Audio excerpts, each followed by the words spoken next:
Welcome to our channel. Today we how to back up your Phantom Wallet seed phrase using offline notes, full guide step by step clearly. Begin by gathering all the necessary materials for this process. You will need a pen and a piece of paper. Ensure the paper is durable and will not easily tear or degrade over time. Open your Phantom Wallet and navigate to the settings.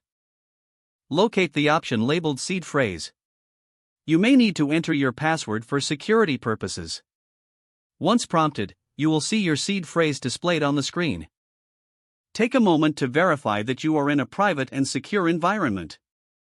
Carefully write down each word of your seed phrase on the paper. Ensure you write each word in the correct order, as this is crucial for recovery. Double-check spelling and ensure there are no mistakes. After you have completed writing, fold the paper carefully. Consider using a sealable plastic bag for added protection against moisture. Store the paper in a safe and secure location, away from prying eyes. Avoid keeping the seed phrase on your computer or online storage services. It is advisable to create a second backup and store it in a different secure location. Consider a fireproof and waterproof safe for long-term storage. Inform a trusted family member or friend about the location of your backup. Do not disclose the actual seed phrase to anyone. Regularly check on the condition of your backup. If the paper shows signs of wear, consider creating a new backup.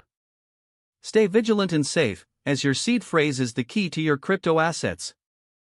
Remember, keeping your seed phrase secure is essential for your financial safety. If the page does not load, refresh the browser or try again in a private or incognito window. Make sure you are using the correct email address, then retype it carefully to avoid small typos. If your password is not accepted, use the reset option and create a new strong password you can remember. Check your spam folder for verification or security emails, then complete any requested confirmation steps. Enable two-factor authentication if available to improve account security and reduce unauthorized access risk. After signing in, review your profile details so your contact information and settings are accurate and current. Don't forget to like this video and subscribe to our channel for more step-by-step tech guides.